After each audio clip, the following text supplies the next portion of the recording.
Aujourd'hui, nous allons parler de la nécessité, ou alors on va parler de s'engager, se déterminer à s'épanouir. S'engager, je parle de pronom possessif, s'engager, se déterminer à s'épanouir malgré tout. Malgré tout est très important. Malgré tout est important parce que l'épanouissement ne s'obtient pas sans épreuve. On ne peut pas parler d'épanouissement sans penser qu'il y aura des obstacles, des blocages à cet épanouissement. Donc, il faut vraiment considérer le fait que là où je veux partir en termes d'épanouissement, je vais avoir des épreuves, mais des réelles épreuves. Beaucoup de personnes, effectivement, n'arrivent pas à l'épanouissement. Pourquoi? Parce qu'en cours de route, les épreuves accablent et on s'arrête. Et quand on parle de se déterminer, s'engager à s'épanouir, comme je disais, il y a le pronom possessif. Je parle de ma responsabilité. Se déterminer, c'est moi qui m'engage à être une femme épanouie. C'est moi qui m'engage à m'épanouir. C'est moi, je me détermine. Et quand je me détermine, quand je m'engage, ça veut aussi dire que je suis responsable du résultat que je suis en train d'attendre.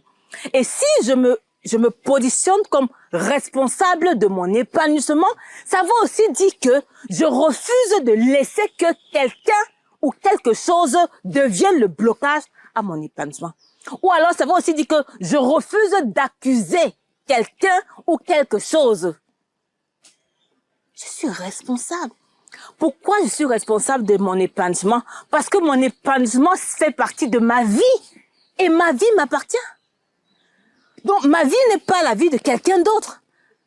Donc, ma vie m'appartenant, je suis responsable du résultat que ma vie est en train de prendre. Oui, mais il y aura des interférences de X ou de Y, des obstacles qui viendront par-ci ou par-là, mais en fin de compte, on parle de ma vie et de ma responsabilité. Et j'ai voulu que nous parlions de ce texte en prenant, si vous avez une Bible, si vous n'avez pas, je vais la lire, dans Jean 10, 10. Je vais lire pour nous. La Bible dit, le voleur ne vient que pour dérober, égorger et détruire. Le voleur ne vient que pour dérober, égorger et détruire. Moi, je suis venu afin que les brebis aient la vie et qu'elles soient dans l'abondance. Maintenant, le verset 11 dit, je suis le bon berger. Le bon berger donne sa vie pour ses brebis. Je suis le bon berger. Le bon berger donne sa vie pour ses brebis. Mais je commence par parler de Jean 10, 10b qui dit, le voleur ne vient que pour dérober, pour détruire, pour égorger. Moi, je suis venu pour que les brebis aient la vie. Ce texte nous parle de deux catégories de personnes. Le voleur ne vient que pour... Il y a un voleur qui existe, qui est réel. Et il y a un moi. Le moi là, c'est Jésus. Au début, le texte clarifie deux choses. Le voleur ne vient que pour dérober, pour détruire, pour égorger. Le dérobeur, le voleur, c'est le diable.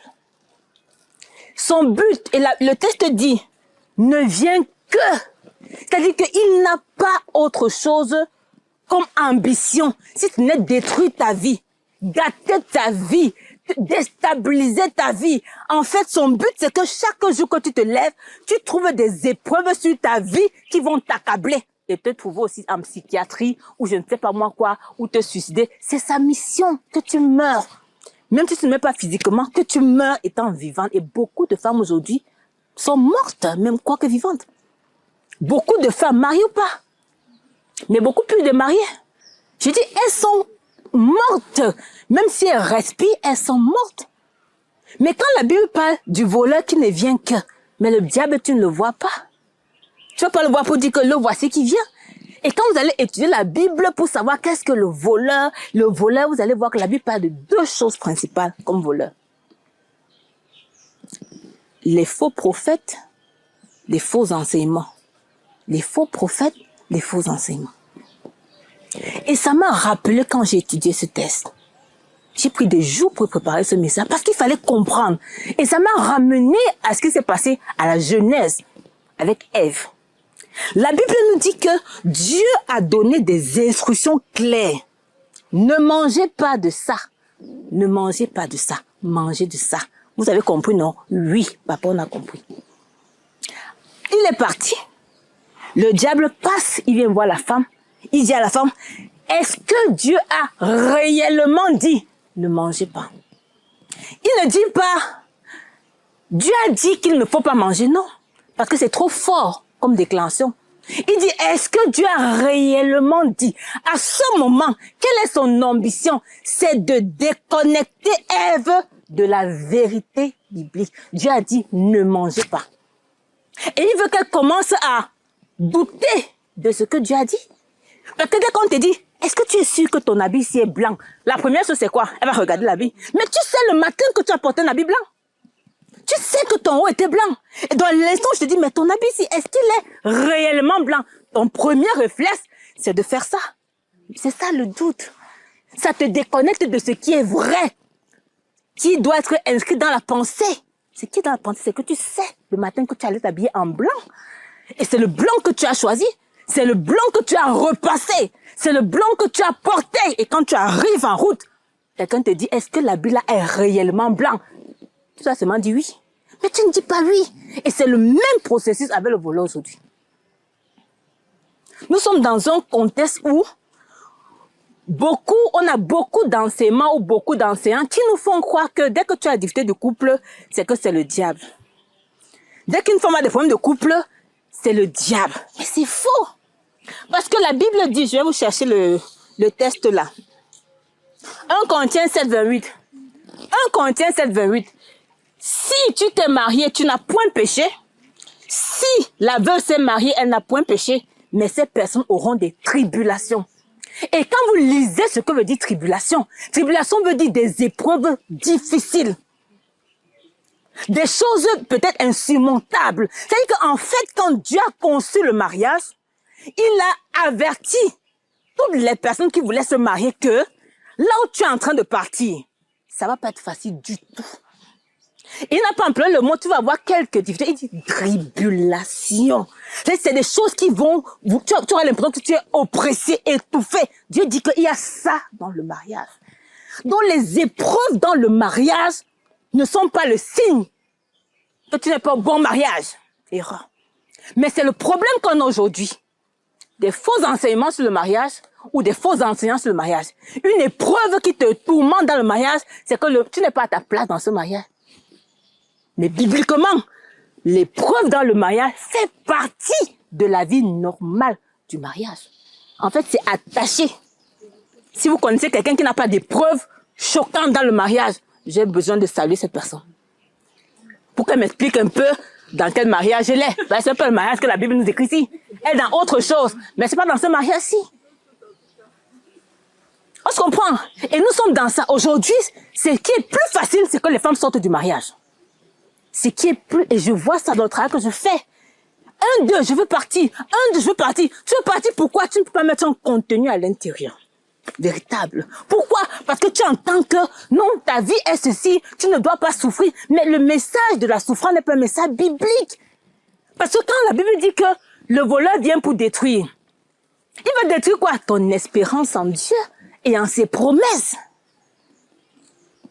Il vient pour faire quoi? Pour te déconnecter de ce que Dieu dit. Dieu dit quoi du mariage? Le mariage a les épreuves. Dès que l'épreuve arrive dans le mariage, tu te déconnectes de ce que Dieu a dit qu'il y a les épreuves. Au lieu de te demander comment je sors de mes épreuves, parce que Dieu a dit qu'il y a des épreuves. Première chose, tu dis, je ne veux pas de l'épreuve. Je veux sortir de l'épreuve. Non. Dès que tu réfléchis comme ça, tu es hors de la pensée de Dieu. Et tout ce que tu vas faire après, tu seras hors de la volonté de Dieu. Je dis bien tout ce que tu feras après. C'est exactement ce qui s'est passé à Ève et nous nous retrouvons aujourd'hui dans le péché. Parce qu'elle a réfléchi en dehors d'une instruction qui avait déjà été donnée et établie par Dieu. Tu ne mangeras pas. Elle a essayé de réfléchir autrement par rapport à cette instruction. Nous nous sommes retrouvés tous dans le péché. Dans le péché. Et aujourd'hui, c'est exactement ce dans quoi nous sommes. Et il faut que chaque femme soit consciente que le diable ne veut pas que tu t'épanouisses dans ton mariage. Et le problème, c'est que nous sommes dans une société aussi que dès que tu as un problème de couple, tous les problèmes de couple, on dit que c'est le mari. Le mari ne peut pas le problème de tout est le malheur, ton malheur dans le mariage. Un individu. Et c'est là où je dis souvent, mais les femmes donnent quand même aussi parfois beaucoup de pouvoir aux hommes. Parce que quand tu prends un individu qui devient l'obstacle à ton épanouissement, C'est pour dire qu'en fait, tu l'avais placé où dans ta vie? C'est la question que tu dois te poser. Puisque nous parlons de ta vie. Et donc, si tu arrives à dire que tu n'es pas épanoui à cause de ton mari, ça veut dire qu'en fait, tu avais fait de ton mari le centre de ta vie. À l'instant où il n'est plus, à l'instant où il ne correspond plus à ce qui te donne du bonheur, ta vie même n'a plus de direction. Et c'est exactement ce qui s'est passé avec Ève. À l'instant où Ève s'est déconnectée de la source de la vérité qui est dans la source de son bonheur, la parole de Dieu, toute l'humanité est tombée dans le péché. Et il y a beaucoup de difficultés dans le couple parce qu'on se déconnecte de la source de la vérité, qui est la parole de Dieu. Dans l'épreuve et dans le tourment, la première chose à faire, notre premier réflexe, c'est de ne pas chercher qu'est-ce que Dieu dit dans cette situation. Non, c'est pas notre premier réflexe. Notre premier réflexe, c'est d'abord de sortir rapidement de l'épreuve. Mais le but de l'épreuve, si vous lisez la Bible, le but de l'épreuve, c'est la gloire de Dieu. Il y a dans chaque épreuve biblique, devant, il y a un résultat glorieux. Mais le problème, c'est que dans tes problèmes de couple, ton premier but, c'est d'abord de sortir. Mais quand tu sors, tu as raté la gloire. Et c'est les enseignements que nous avons quand la Bible dit que le voleur vient pour détruire. Il y a une gloire que les épreuves par lesquelles tu passes, Dieu veut montrer. Surtout quand tu es enfant de Dieu, il y a une gloire. Mais en fait, toi, tu n'es pas conscient de cette gloire à venir que Dieu a préparée pour toi. C'est pour ça que ce que tu veux d'abord, c'est de faire quoi? C'est de sortir. Et tu n'as pas compris que quand tu sors, tu es sorti en fait du couloir de la gloire de Dieu. Et même quand tu as fini de sortir, qu'est-ce qui te garantit que là-bas devant, tu vas voir ce qui est meilleur? Tu n'as aucune garantie. En fait, il n'y a aucune garantie. Pourquoi? Parce qu'il faut être consciente que il y a un voleur qui travaille pour que chaque jour ta vie ne donne pas. Pour que chaque jour ta relation de couple ne donne pas. Pour que chaque jour tes enfants n'aient pas un bon caractère. Pour que chaque jour toi-même au travail, pour que chaque jour, il a des projets malsains pour ta vie. Et si tu n'es pas conscient de ça, comment tu vas être quelqu'un qui est connecté à ce qui est la source de la vérité? Comment tu vas être connecté? Quand on fait l'enseignement à conférence, je dis aux femmes, défi simple. Je leur donne un petit défi. Ne lisez pas une journée sans lire la Bible, sans prier. Prenez simplement 15 minutes chaque jour pour lire la Bible, 15 minutes chaque jour pour prier. Et demandez-vous combien de femmes arrivent à se donner le défi de lire la Bible chaque jour 15 minutes. De prier chaque jour 15 minutes. Mais combien de temps nous passons sur WhatsApp?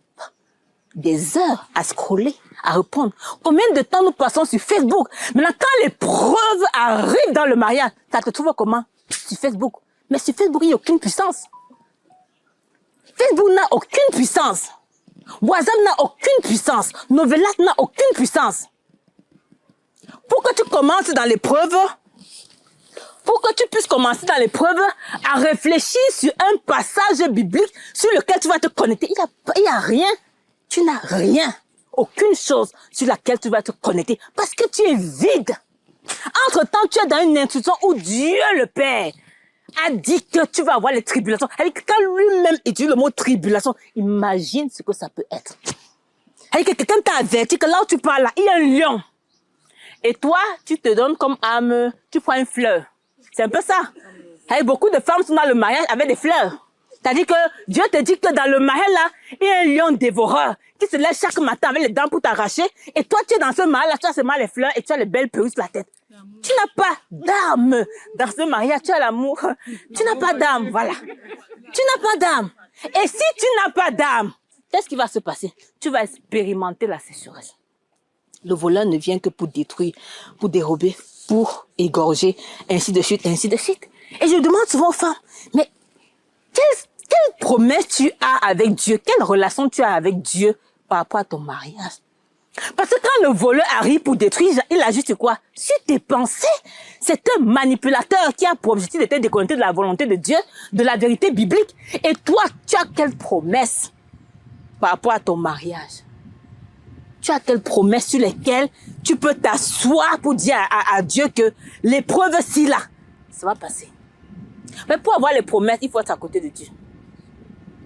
On n'a pas les promesses en dehors de l'intimité avec Dieu. Et quand je parle, revoyez vos vies, comment vous gérez vos mariages, comment est votre intimité avec Dieu. Parce que Dieu nous parle de ça. Dieu nous parle de ça. Les épreuves vont arriver.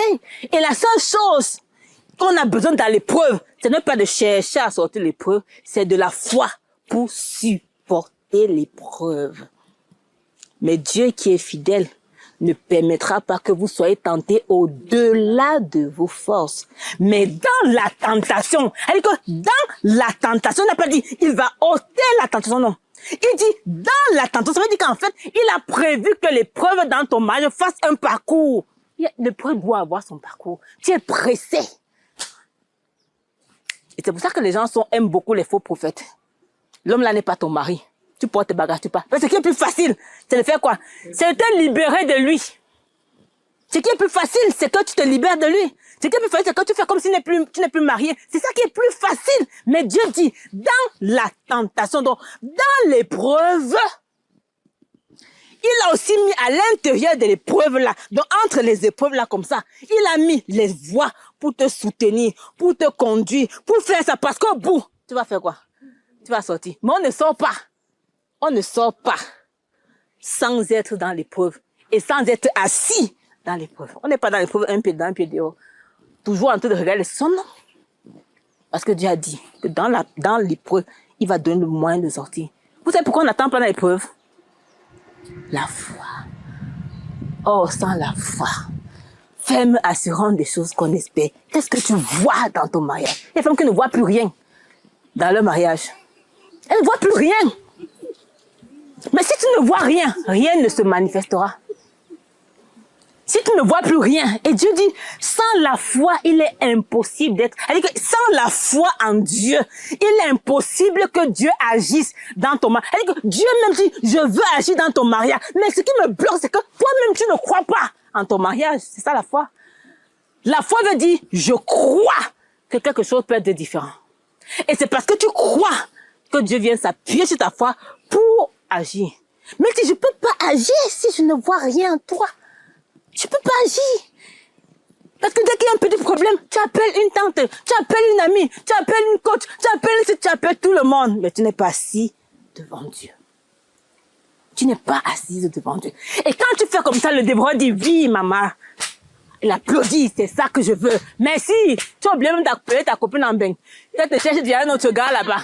Tu as encore même, il y a même un voyant quelque part là-bas. J'ai découvert un nouveau homme de Dieu qui fait les prophéties sur les vies des gens. Il va t'amener les gens que tu vas écouter. Pourquoi?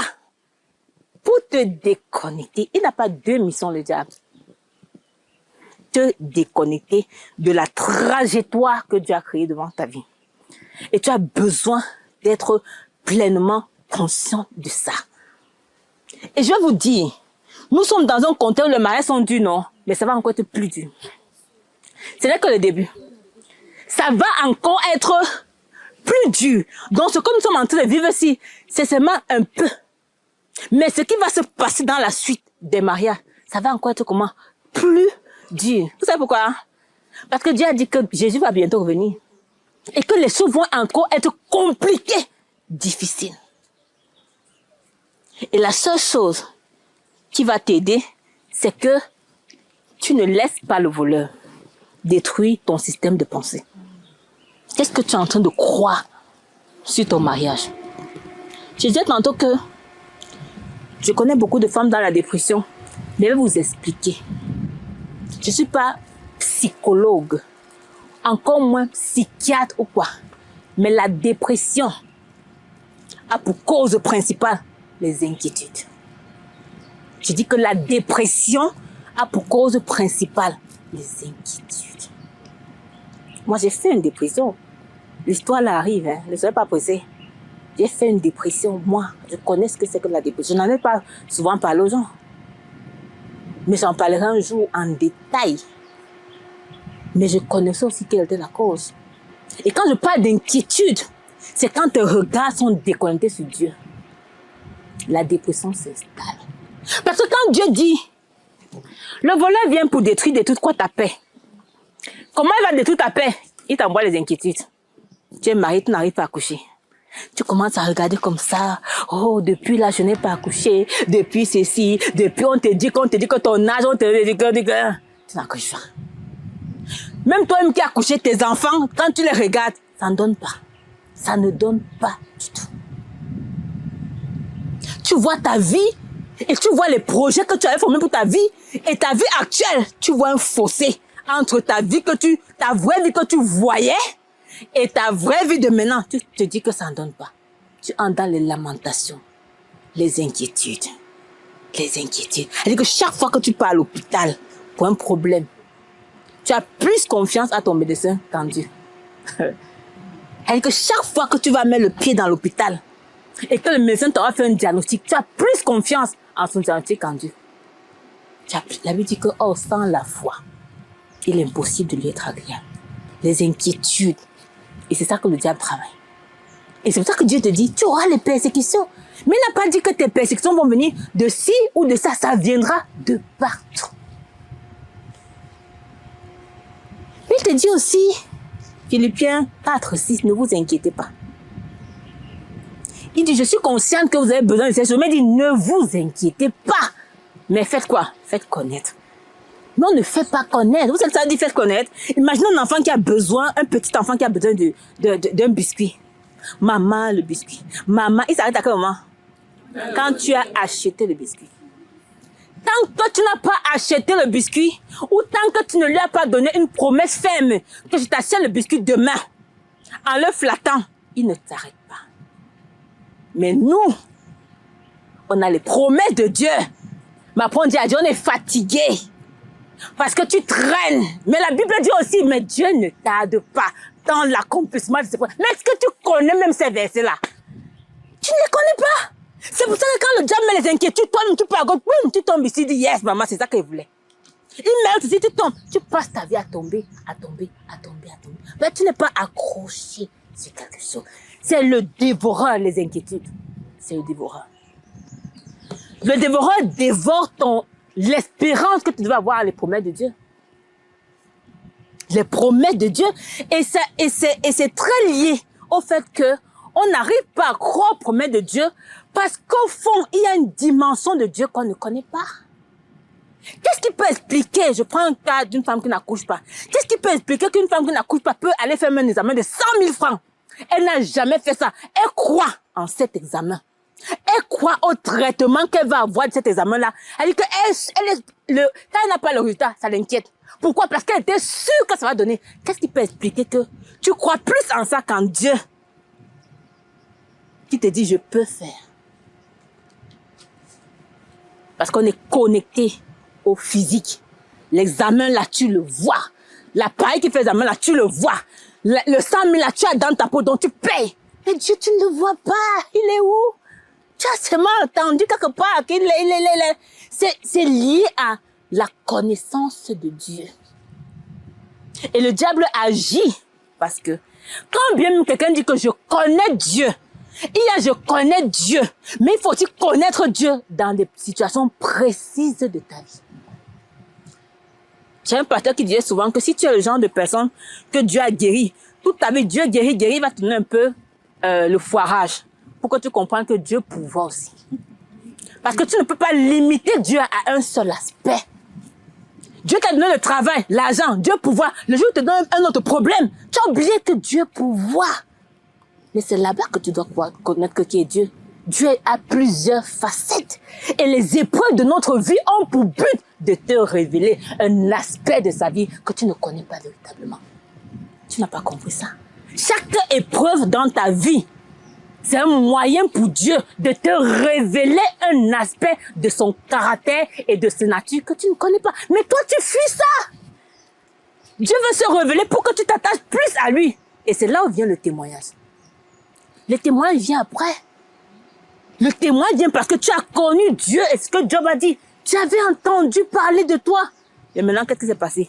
Mes yeux t'ont vu.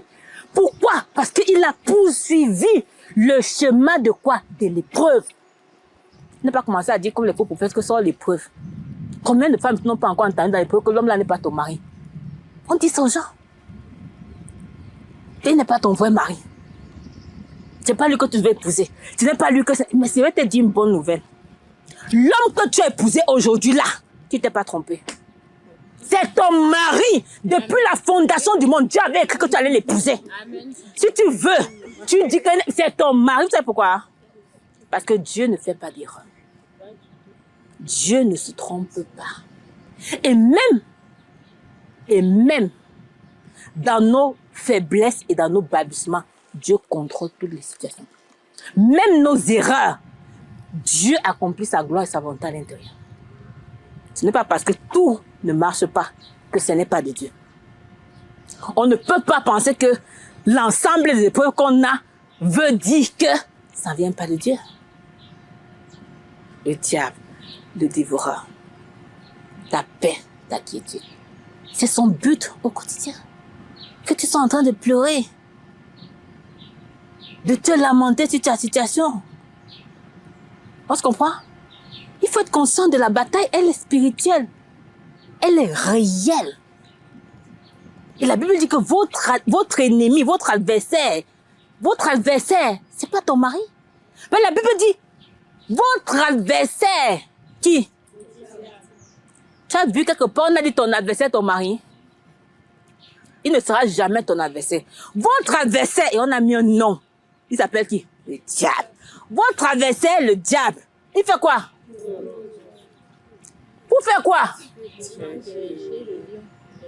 Il te cherche.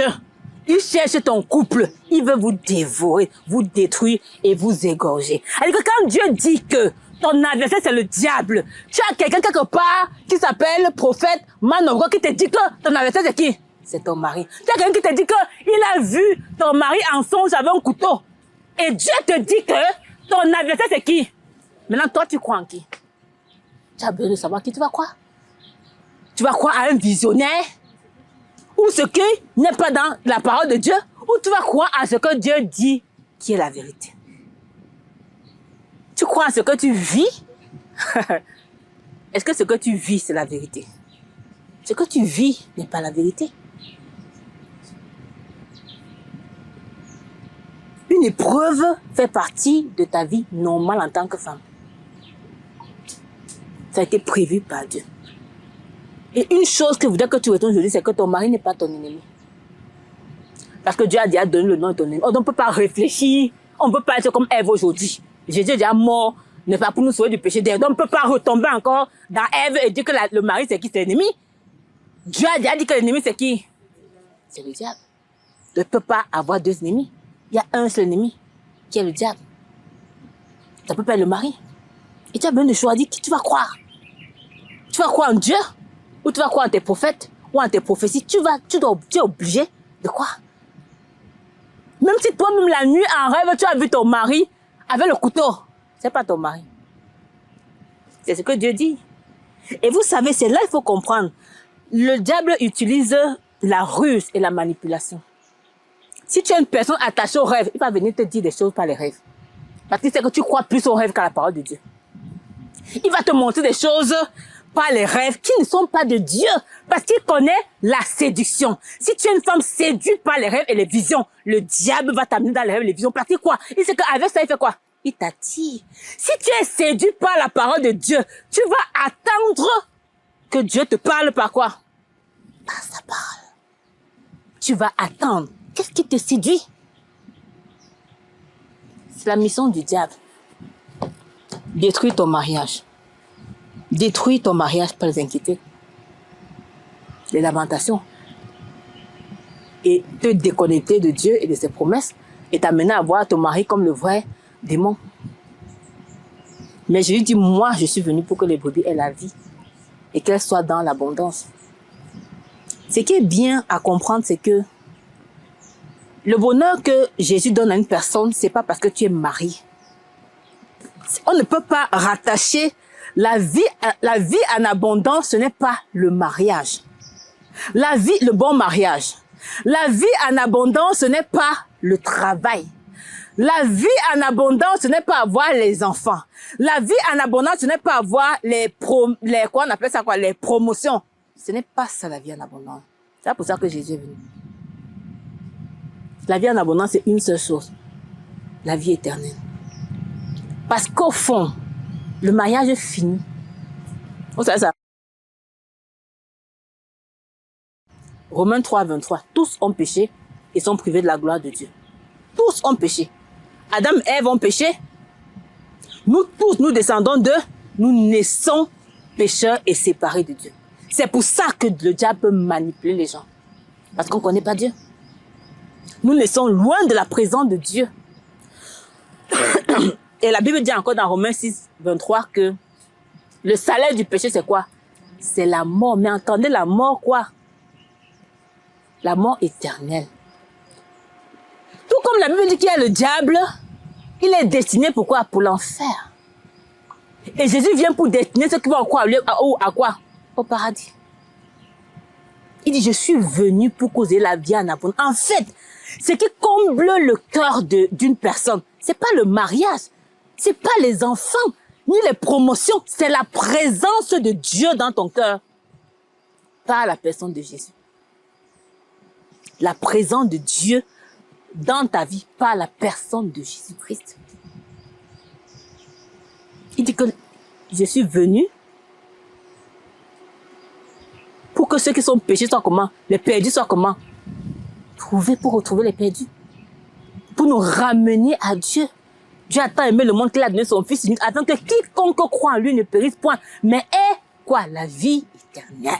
Le plan de Dieu, c'est la vie éternelle. Et on peut comprendre pourquoi beaucoup de femmes sont dans la dépression et la tristesse dans le mariage. Pourquoi?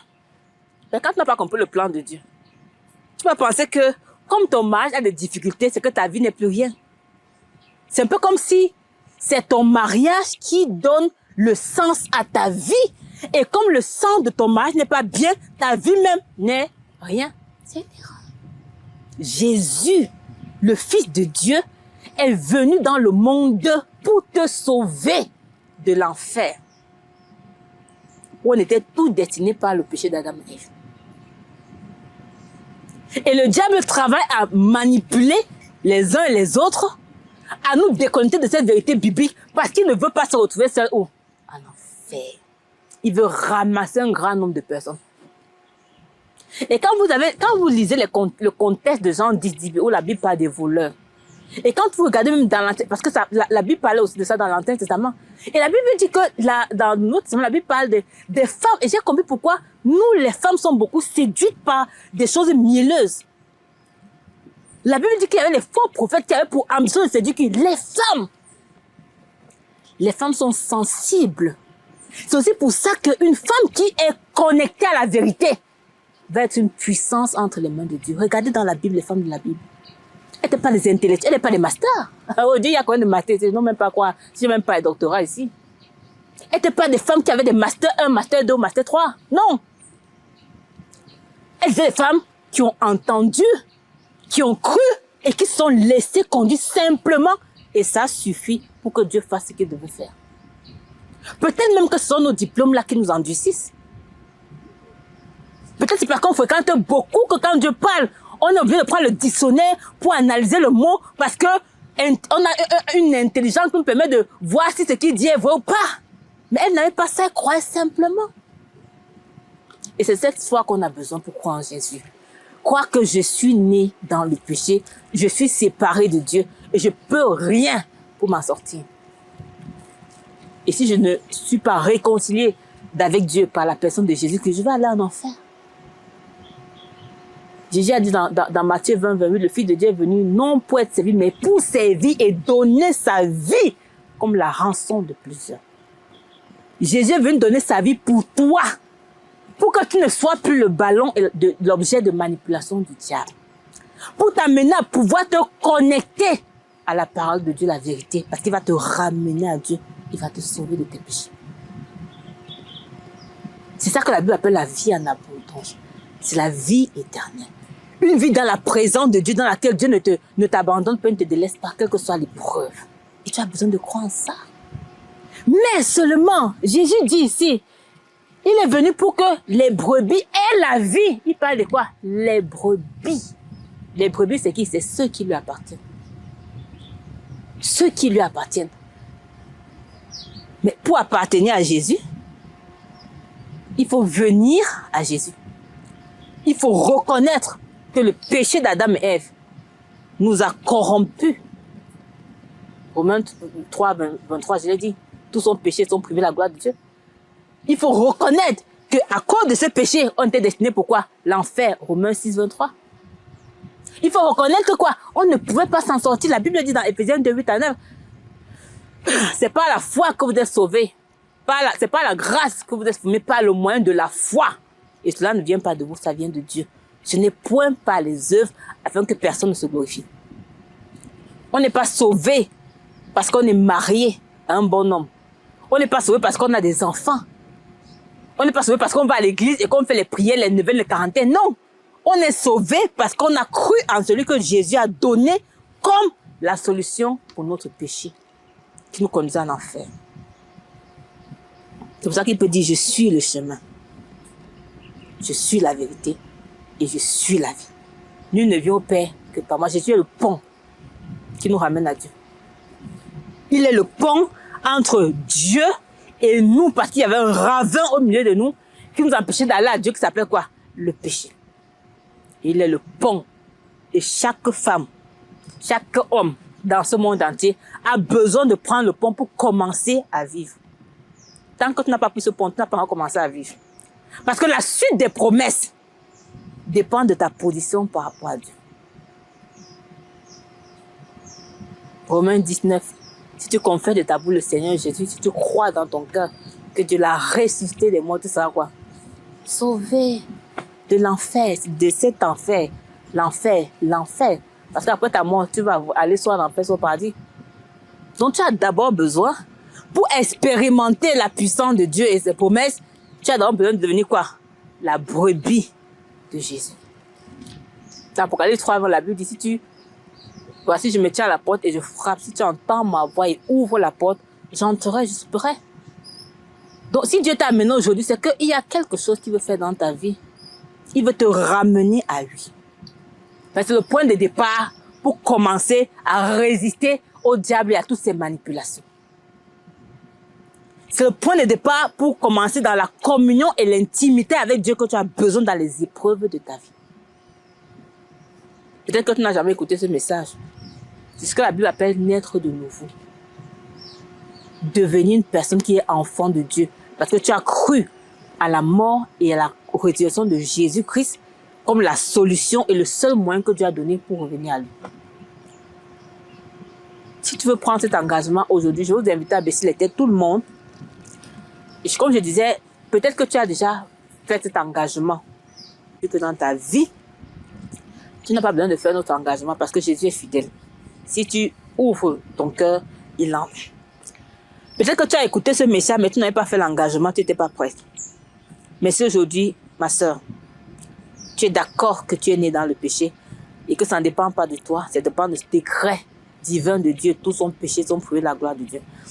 Si tu reconnais aussi que Dieu dit qu'à cause de ce péché, tu es allé en enfer, si tu décides de croire que Jésus-Christ par sa mort, son ensevelissement, sa résurrection est la solution que Dieu a donnée, et que tu veux aujourd'hui commencer à vivre une nouvelle vie en acceptant ou en invitant Jésus-Christ dans ton cœur comme ton sauveur et Seigneur et commencer une nouvelle vie avec lui, je vais t'inviter simplement à parler avec Dieu dans ton cœur. Tu n'as pas besoin que je t'aide, tu as tout compris. Et tu peux simplement dans ton cœur faire une petite prière pour demander à Jésus d'entrer dans ta vie. N'est-ce pas? Je ne vais pas te donner une prière parce que ça doit être l'expression de ta foi. La Bible dit que si tu confesses dans ton cœur et si tu crois, si tu confesses de ta bouche, si tu crois dans ton cœur. Donc tu peux simplement demander à Jésus d'entrer dans ta vie et il dit que quand tu l'invites dans ta vie, il te donne la vie éternelle, tu es sauvé. C'est-à-dire que ton nom va être inscrit maintenant, dans le livre de vie de ceux qui sont sauvés. Tu n'iras pas en enfer. Parce qu'on ne part pas en enfer à cause des mauvaises œuvres. On ne part pas au paradis à cause des bonnes œuvres. On part en enfer parce qu'on a refusé d'accepter la solution de Dieu pour notre péché qui est Jésus.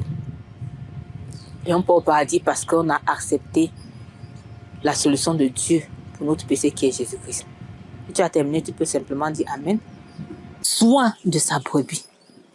Est-ce que vous avez déjà vu une mère qui a un enfant malade et elle abandonne l'enfant? C'est pas une mère normale. Une mère normale, quand l'enfant est malade, elle-même ne mange pas. Et c'est ça que Dieu dit. Dieu dit qu'il est le bon berger, donc il prend soin de toi. Elle dit que, quelle que soit l'épreuve dans ton mariage, prendre soin de toi, et c'est toi qui as besoin de comprendre. C'est-à-dire, prendre soin de moi, c'est quoi?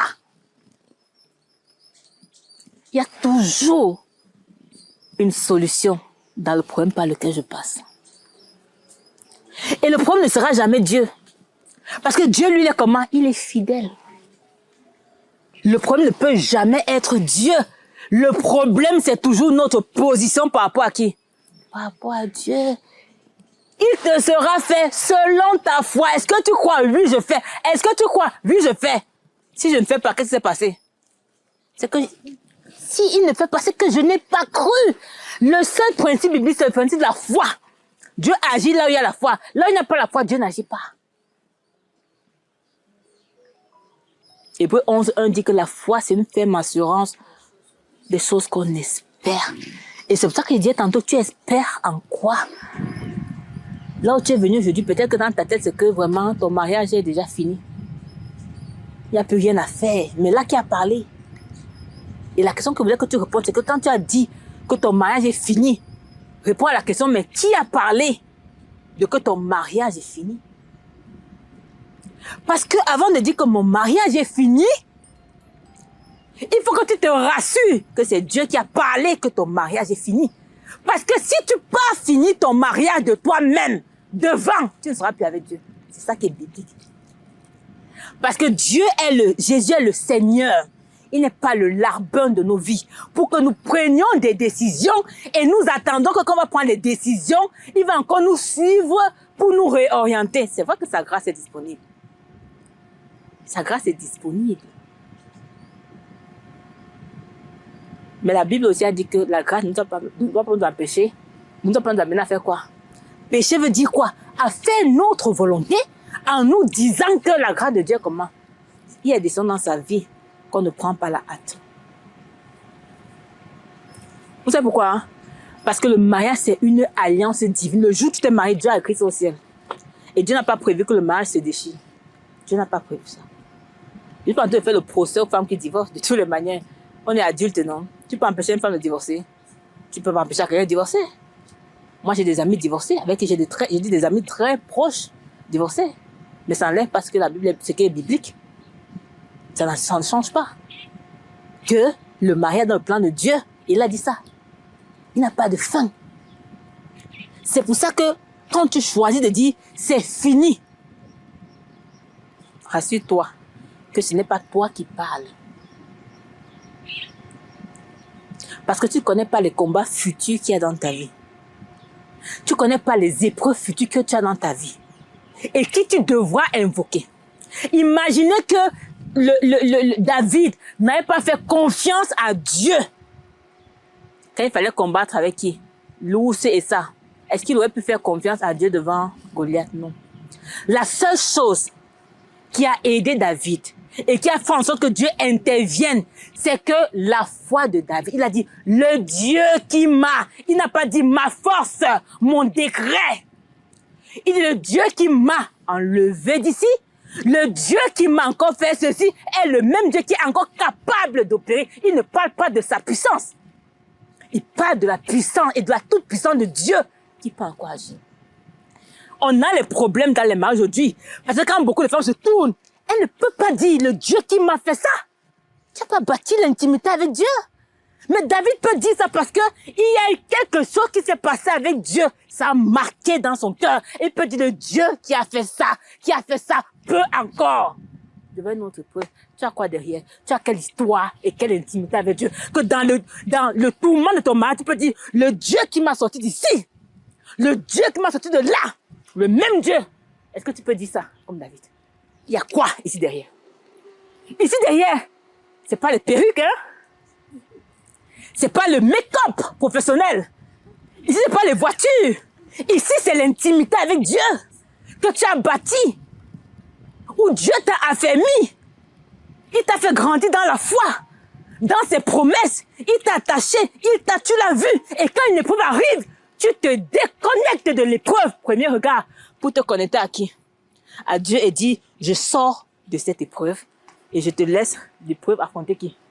Je ne peux pas me mettre comme au milieu de l'épreuve. Je décale. Parce qu'il y a quelque chose ici. Mais quand tu décales, là, il y a quoi? Il n'y a rien. L'épreuve revient sur toi. Parce que ton épreuve a besoin de trouver une résistance qui va le pousser ou qui va la pousser une épreuve. Mais quand l'épreuve te regarde et quand toi tu décales, il y a quoi ici? Novelas. C'est Novelas que l'épreuve voit. Novelas n'a pas de puissance. C'est quoi ici? L'épreuve est obligée de faire quoi? De revenir vers toi et de te terrasser. C'est pour ça qu'on est souvent terrassé dans le mariage. Je n'en peux plus. Quand tu dis je n'en peux plus, tu parles de qui? Tu parles de toi. Est-ce qu'on parle de toi dans le mariage?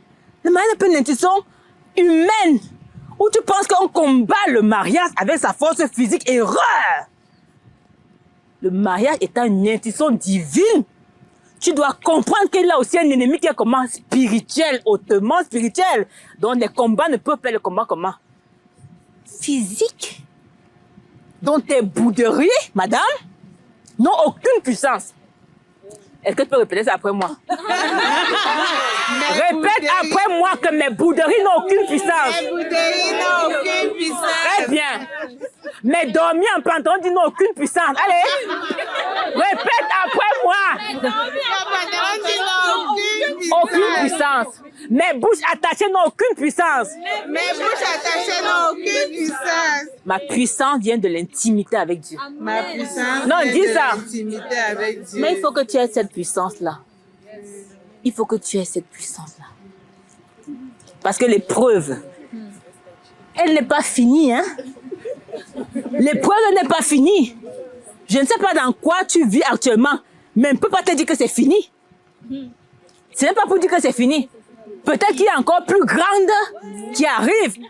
Et tu dois te demander comment je suis aujourd'hui. Le bon berger, il prend soin de ses brebis. Il a dans Hébreux 11:5, je ne t'abandonnerai pas. Je ne te délaisserai pas. Est-ce qu'un mari peut te dire ça? Il ne peut pas parce qu'il n'est pas omniprésent. Pour la tout. Tu as dit ton mari là. Hein? Si vous voyez ton compte là, ton mari là, il n'est pas là. Il va seulement entendre au téléphone que ta femme a fait l'accident. Mais Dieu dit, je ne t'abandonnerai pas. Tu es aux branches, je te regarde parce que tu es ma brebis. Tu es ici, je te regarde parce que tu es ma brebis. C'est pour ça qu'il faut d'abord devenir quoi? Sa brebis en commençant la relation avec Jésus-Christ. Peut-être que tu penses que ta part d'épreuve est compliquée. Mais ce que tu dois savoir, c'est que la puissance de Dieu, comment? Elle est plus puissante que l'épreuve par laquelle tu es en train de passer. Et que le tourment que tu es en train de vivre est simplement le résultat de la même chose que Ève a fait dans le jardin. Le tourment que tu vis actuellement est la même attitude de Ève. Tu t'es déconnecté de la source de ta quiétude. Je ne vais pas dire que tu t'es déconnecté de la source de la chose que tu veux. Personne ne peut te garantir que tu veux ça. Dieu peut même vouloir que tu n'aies pas d'enfant. Ça ne doit pas enlever ton bonheur. Mais tu ne dois pas être déconnecté de Dieu qui doit être la source de ton bonheur. Et se déterminer, s'engager à être une épouse épanouie, c'est choisir de ne pas laisser que son mari devienne quoi? L'obstacle à ton épanouissement. Parce que Jésus est mort pour toi. Ça suffit pour que tu sois une femme heureuse. Et c'est dans l'intimité maintenant qu'on cherche les voies et moyens pour gérer un mari qui est difficile, qui est rebelle, qui est même méchant. C'est dans l'intimité avec Dieu. Tu sais pourquoi? Et je vais terminer par là. Parce que Dieu connaît le cœur des maris. Il sait que le cœur des maris est dur. Oui, les maris ont le cœur dur. Ils ont un ego poussé, surdimensionné. Elle dit que quand tu parles avec ton mari, ce que tu prends pour simple, il a dit analysé, il t'a dit que tu n'es pas une femme soumise. C'est le mot qu'ils aiment beaucoup. C'est-à-dire qu'eux n'ont pas deux mots. Dès que tu as un peu, tu me méprises, tu me manques de... Donc ils n'ont pas deux mots. Tu n'es pas soumis, tu me méprises. Et ça que je disais tantôt que dans l'épreuve, tu as vraiment besoin de te rappeler aussi que, comme c'est pas ton mari, ton ennemi, tu as besoin de te rappeler que la parole de Dieu dit que Dieu s'est incliné quoi? Les cœurs. Les cœurs d'Héroïne. Est-ce que tu sais même qui a écrit la Bible, c'est Dieu? Peut-être tu peux croire que c'est des hommes. Et c'est pour ça que tu ne crois pas en ce qui est dit. La Bible dit que Dieu incline le cœur des rois. Dieu incline le cœur des rois. Il a fait ça pour Esther. Tu parles d'Esther, Esther. Tu fais les jeûnes d'Esther, Esther. Tu entends parler de jeûne d'Esther, Esther. Dans ton couple, maintenant que tu as fait le jeûne d'Esther, tu ne fais pas le jeûne d'Esther, tu sais maintenant que je pars. Maintenant là, tu as lu la Bible, modèle de femme, Esther, femme vertueuse, Esther, femme de foi. Maintenant que tu as le tourment, Dieu te dit que mais Esther, tu dis que je ne veux pas Esther là, ici là, c'est trop fort. Que je jeûne pour qui? Mais Esther fait ça. Le décret était déjà écrit. Qu'il faut qu'on tue tous les juifs. Et les décrets sont sortis de ta vie. Le diable fait ça. Chaque jour se lève pour que ton mari soit un mari difficile. Chaque jour que toi tu te lèves, le diable a un projet que ton mari t'humilie, te méprise, t'insulte, ne t'aime pas. Il a ça comme projet. Mais toi tu es là. Tu fais quoi? Tu ne te lèves pas avec d'autres décrets bibliques pour contrecarrer. Tu te lèves, messe brésilienne de 12, taille 12. Tu te lèves, make-up. C'est-à-dire que tu entends là que mon make-up, si c'est Yves Laurent, c'est ceci. C'est-à-dire que tu te lèves le matin, c'est la beauté. Si le lait soit la beauté. Ah, il y a quelqu'un qui, dès le matin, a décrété des choses pour ta vie, pour égorger ton mari, égorger tes enfants, t'égorger toi. Et tu te lèves le matin avec le make-up. Mais tu n'es pas consciente que rien n'est facile. Il faut s'attacher à Dieu. Il faut, c'est-à-dire qu'à comme femme, le département des épouses, hein. Je te fais encore, nous voulons une autre mission. C'est de susciter des femmes intimes, guerrières pour Dieu. Elle qui se lève comme ça, qui dit à l'épreuve que, oh, tu m'as même bien regardé. Hein? Peut-être que tu ne connaissais pas avec qui tu partais. Je n'ai pas de puissance, mais j'ai la foi en Dieu et on la développe au quotidien. Moi, Dieu m'a souvent aidé dans les petites choses. Il y a des choses que je n'ai jamais dit à mon mari. Ben, ça, c'est que l'orgueil, donc quand tu as dit, ça va faire un genre. Il y a des choses où mon mari n'était pas du tout d'accord. Dieu dit que je connais aussi les versets bibliques qui parlent que Dieu incline ton cœur. Tu es dans la prière. Il n'a jamais su. Il y a des choses que mon mari fait actuellement et que je dis merci à Dieu. J'ai prié longtemps. Mon mari en téléphone, je ne lui ai jamais dit que je priais pour ce sujet. Mais c'était important pour moi en tant que femme de voir un genre de choses dans la vie de mon mari. Tu crois qu'il va lui dire ça? Hein? Pour me glorifier que je suis une femme qui prie trop. Non, j'ai pas besoin de faire ça. Il y a témoin qui reste entre toi et Dieu. C'est ça votre histoire. C'est ça ton histoire avec Dieu. Les petites victoires dans le secret. Ça te motive à avancer. Pourquoi? Parce que tu connais la parole de Dieu, ce qu'elle dit. Tu t'appuies sur ça. Les choses ont l'air difficiles. C'est difficile, mais tu dis, je choisis de croire. Parce que je sais en qui j'ai cru.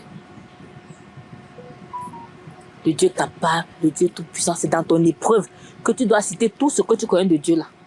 C'est pas quand les jours sont bons qu'on cite ça. Nous, habituellement, on danse quand les jours sont bons, mais c'est dans l'épreuve, dans le feu. Et je termine par l'histoire de Daniel. Il dit, le Dieu que nous servons va nous délivrer de quoi? De la fournaise. Mais même s'il ne nous délivre pas. Mais comment pas dire, il va nous délivrer. Tu as besoin d'avoir des assurances sur ton mariage. Peut-être que depuis, c'est ça qui t'a manqué. Peut-être que tu es là, assis, tu n'as aucune promesse sur laquelle tu es fondé pour ton mari. Pour que quand l'épreuve arrive, tu regardes quoi? La promesse. C'est parce que Esther avait une promesse qu'elle a pu prier. Le décret était sorti, non? Elle a prié parce qu'il fallait quoi? Il fallait que Dieu incline le cœur du roi pour qu'il ressorte un nouveau décret. Et tu as besoin d'être une femme intime avec Dieu qui va souvent incliner le cœur de ton mari. On se comprend? Incliner le cœur de ton mari. Changer les situations. Quand il parle de changer les situations, c'est-à-dire que Dieu ne va pas enlever forcément l'épreuve, mais il va te rendre capable de surmonter, de persévérance, parce qu'au bout de l'épreuve, qu'est-ce qu'il y a? Il y a la gloire de Dieu. Et dans la gloire de Dieu, il y a le témoignage. Nous n'avons pas forcément eu des modèles d'épouse ou de femme. On a la responsabilité d'être une épouse. J'ai dit aux femmes, ce n'est pas prétentieux. Et je prie Dieu pour être un modèle d'épouse. C'est pas dans la prétention. C'est parce que je vois les mauvais mariages et je dis, je ne dois pas faire un mauvais mariage et je veux être quelqu'un qui aide d'autres à faire de bons mariages. Mais pour aider les gens à faire de bons mariages, il faut que toi-même tu fasses quoi? Tu te démarques. Mais pas par la bouche, pas l'intimité, pas le brisement. Il y a un degré de brisement que tu dois avoir. de communion avec Dieu, d'intimité avec Dieu, c'est le prix à payer. Jésus a payé par sa mort pour qu'on vive, n'est-ce pas? On vit gratuitement en l'acceptant, mais on doit aussi payer par notre temps dans la communion avec Dieu. On doit prier par le fait de ne pas se compromettre aux faux enseignements qui ne sont pas bibliques. On doit avoir des, comment on dit ça? On doit persévérer devant tout ce qu'on nous propose qui n'est pas biblique. Pour ne pas se conformer et dire à Dieu, je reste sur le bon chemin. Amen. Amen.